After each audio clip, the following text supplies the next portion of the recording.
கர்த்தருடைய பரிசுத்த நாமத்திற்கு ஸ்தோத்திரம் உண்டாவதாக.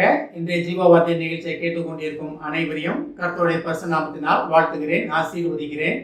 இன்றைய தீன தியானத்திற்கு தேவன் கொடுத்த வேத பகுதி அது 2 கொரிந்தியர் 9ஆம் அதிகாரம் 8ஆம் வசனம். 2 கொரிந்தியர் 9:8. மேலும் நீங்கள் எல்லாவற்றிலும் எப்பொழுதும் சம்பூர்ணமுடையவர்களாயும் சகலவித நற்கிரியைகளிலும் பெருகுவர்களாயும் இருக்கும்படியாக தேவன் உங்களிடத்தில் சகலவித கிருபையும் பெருக செய்ய வல்லவராய் இருக்கிறார். இன்றைய தினம் இதை கேட்டுக்கொண்டிருக்கும் உங்கள் அனைவரிடத்திலும் தேவன் சகலவித கிருபையும் பெருக செய்ய போகிறார். அதாவது பெருக செய்து விட்டார். அதுதான் தேவன் சொல்றார் அவங்ககிட்ட. இதை விசுவாசித்து கேட்டுக்கொண்டிருக்கும் அனைவரிடத்திலும் சகலவித கிருபையும் உங்களிடத்தில் கிடைக்க போகிறது. சகலவித கிருபைன்னு என்ன? சகலவித கிருபையில் தான். நீங்கள் போக்கில மட்டும் நீங்கள் என்ன செஞ்சுருந்தாலும் சரி, நீங்கள் கிருபையால் தேவன் உங்களை தாங்க போகிறார்.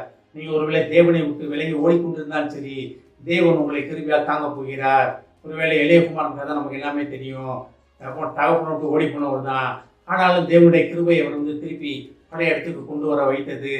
ஆனால் எல்லாத்தையும் இழந்து வந்தார். ஆனால் இழந்து வந்தனால அவர் திருப்பி தேவனிடத்தை வந்தால், தகப்பேட்ட வந்தார். வந்த இடத்த திருப்பி மறுபடியும் சம்பூர்ணமாக எல்லாத்தையும் பெற்றுக்கொண்டார். அவருடைய அடையாள காரியங்கள் அனைத்தையும் அதிகாரத்திலிருந்து சகலத்தையும் திரும்பவும் பெற்றுக்கொண்டார். எதிலையும் குறைவில்லை. திருப்பி சம்பூர்ணமாக அவருடைய வாழ்க்கை நடந்தது. எப்படி? சகலவித கிருபையும் அவரிடத்தில் பெருகியனால, தேவனுடைய சகலவித கிருபையாலும் அவரை தாங்கியதால. அப்ப சகலவித தேவனுடைய கிருபை உங்களை என்ன பண்ண போகுதுன்னா, எப்பொழுதும் எல்லாவற்றிலும் சம்பூர்ணமுடையவர்களாக நீங்க விளங்க போகிறீங்க. எப்பொழுதும் எல்லாவற்றிலும் என்ன அர்த்தம்? எந்த இடத்துல இருந்தாலும் சரி, நீங்க எந்த கண்டிஷன்ல இருந்தாலும் சரி, நீங்க எப்படி இருந்தாலும் சரி, வாழ்விலும் தாழ்விலும் உயர்விலும் துக்கத்தை நம்ம படிக்கணும். நம்ம எந்த இடத்துல இருந்தாலும் பரவாயில்ல, நீங்க சம்பூர்ணமா இருக்க போறீங்க. கூடாரத்தை விசாரிக்கும் பொழுது அதில் குறைவை காண மாட்டீர்கள் அப்படின்னு யோகுல பார்க்கணும். அப்ப சம்பூர்ணமாக இருக்கிறனால தான் குறைவே தெரியாது. யாருக்குமே குறைவே தெரியாது. தேவனே குறைவை காண மாட்டாராம். அப்ப தேவன் விசாரிக்கும் பொழுது அந்த தேவனே அதுல குறைவை காண மாட்டாராம். ஏன்? சகலவித கிருபை உங்களுக்கு இருக்கிறதுனால. சகலவித கிருபை உங்களை என்ன பண்ணியிருக்கு? சகல விதத்திலும் சம்பூர்ணமாக உங்களை விளங்க செய்திருக்கிறது. போக்கிலும் மரத்திலும் நீங்கள் தூங்கினாலும் சரி, உட்கார்ந்தாலும் சரி, படிச்சுட்டு இருந்தாலும் சரி, வேலை பார்த்துட்டு இருந்தாலும் சரி, இல்லை சும்மா உட்கார்ந்துருந்தாலும் சரி, சகலவித கிருபையும் உங்களை சம்பூர்ணத்தை நோக்கி கொண்டு போக போகிறது. அது எப்படி? எப்பொழுதும் எல்லாவற்றிலும் சம்பூர்ணம் உடையவர்களாக நீங்கள் விளங்க போகிறீங்க. அப்போ உங்களுக்கு குறைவே கிடையாது. ஒரு சின்ன குறைவு கூட உங்கள் வாழ்க்கையில் கிடையாது, உங்கள் காரியங்களில் கிடையாது, உங்கள் குடும்பத்தில் கிடையாது, உங்கள் வாழ்க்கையில், தொழிலில், வேலை பார்க்கும் ஸ்தலத்தில், படிப்பில், எந்த ஒரு இடத்துலையும், உங்கள் உறவினர் மத்தியில், நண்பர்கள் மத்தியில், எந்த இடத்துலையும் உங்களுக்கு குறைவே கிடையாது. தேவனுடைய கிருபையை அதான் எல்லா வித கிருபை சகலவித கிருபையாலும் நிரப்புகிற தேவன். எதுக்காக? நீங்கள் சம்பூர்ணம் அடைவதற்காக. தேவனை நீங்கள் தேவனோட விசுவாசிக்கிட்டு தேவனை தேடிக்கொண்டு இருக்கிறேன், தேவன் என்னோட நிற்கிறான்னு சொல்லிக்கிட்டு நீங்கள் குறை பார்த்தீங்கன்னா அது தேவனுக்கு தான் அசிங்கம். அது தேவனுக்கு தான் அது இதாக கஷ்டம் வருது. அதனால் இப்படி அப்பா அம்மா சாப்பிடாட்டாலும் பிள்ளைகளுக்கு வயிறார சாப்பாடு கொடுத்துருவாங்க. அதே தான் தேவனுடைய கிருபை. அப்பா அம்மா வெறுங்காலம் இருந்தாலும் பிள்ளைக்கு நல்ல செருப்பு, ஷூ வாங்கி கொடுப்பாங்க, நல்ல ட்ரெஸ் வாங்கி கொடுப்பாங்க. இதுதான் தேவனுடைய கிருபை. உலக ரீதியான பெற்றோர்கள் எப்படி இருக்கும்போது பரலோக பிதா உங்களுடைய எல்லா விதத்திலும் எல்லாவற்றிலும் எல்லா காரியங்களும் சம்பூர்ணமாக இருக்க உங்களை விளங்க செய்ய போகிறார். அடுத்த ஒரு காரியம் சொல்ல போகிறது பாருங்க. சகலவித நற்கிரியைகளிலும் பெருகுவர்களாக இருக்கும்படியாக. சகலவித நற்கிரியைகள்னா என்ன? நற்கிரியைன்னா என்ன? இயேசு கிறிஸ்து செஞ்சதுதான் நற்கிரியை.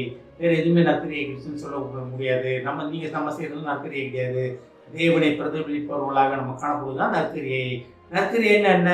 இயேசுத்த வந்தவங்க யாராச்சும் திரும்பி போனாங்களா? ஒரே ஒரு வாலிபன், அவனுக்கு தேவன் சொன்னதை ஏற்றுக்க முடியல. சொத்தை வித்து எல்லாத்தையும் கொடு அப்படின்னும் போது, இவ்வளோ காசை நான் எப்படி கொடுப்பேன் அப்படின்ட்டு விலகி போயிட்டார். மிச்சபடி இயேசுத்த தேடி வந்தவங்க அனைவரும் ரட்சிக்கப்பட்டாங்க. அவங்க பாவத்திலிருந்து விடுதலை பெற்றாங்க. அவங்க புது வாழ்க்கை கிடைச்சது. அதே போல உங்ககிட்ட வரவங்க அனைவருமே புதிய வாழ்வு பெற போறாங்க. உங்க வாயிலிருந்து வர வார்த்தைகள் உயிர்ப்பிக்கும் வார்த்தைகளாக இருக்க போகிறது.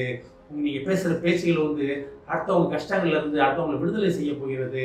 உங்களை பார்ப்பவர்கள் அனைவருமே தேவனை பார்க்க போறாங்க. நடமாடும் நிருபங்களாக நீங்க விளங்க போகிறீங்க. இதுதான் தேவனுக்கு பிரியமான ஒரு காரியம். அப்ப எல்லா விதமான நற்கிரியைகளும் பெருகுறளாக இருப்பீங்க. நீங்க எப்படி? எல்லா வித நற்கிரியைகள் என்ன? எல்லா வித நற்கிரியைகள் உங்கள்கிட்ட வரவங்களுக்கு யாருக்குமே நீங்க இல்லைன்னு சொல்ல மாட்டீங்க. உங்களுக்கு என்ன தேவைகளோ அதை அறிந்து நீங்க செயல்படுவர்களாக இருப்பீங்க. இதுக்கெல்லாம் என்ன காரணம்னா, தேவன் கொடுக்கிற உங்களிடத்தில் சகலவித கிருபையும் பெருக செய்ய வல்ல தேவனாலே இந்த காரியங்கள் நடக்க போகிறது. சம்பூர்ணமாக இருக்க போகிறீங்க. நற்கிரியைகளை பெருக போகிறீங்க. இதுக்காகத்தான் தேவன் உங்களுக்கு சகலவித கிருபையாலும் அவருடைய கிருபையால் உங்களை நிரப்பி உங்களை வழிநடத்தி கொண்டிருக்கிறார். அதை நம்ம விசுவாசித்து தேவனுடைய சித்தத்தை அறிந்தபடி நடப்பதற்காக தேவன் நம்மளை அழைக்கிறார். ஆமென். ஜெபிப்போம். எங்களை அடிமனை அன்பின் பரலோக பிதாவே, அப்பனை சகல வித கிருபையால் எங்களை நிரப்பிய மகா கிருபைக்கு நன்றி ஆண்டவரே. நாங்கள் சம்பூர்ணமுடையவர்களாகவும் அப்பனை சகலவித நற்கரிகளும் பெரியவர்களாகவும் இருப்பதற்காக நன்றி ஆண்டவரே.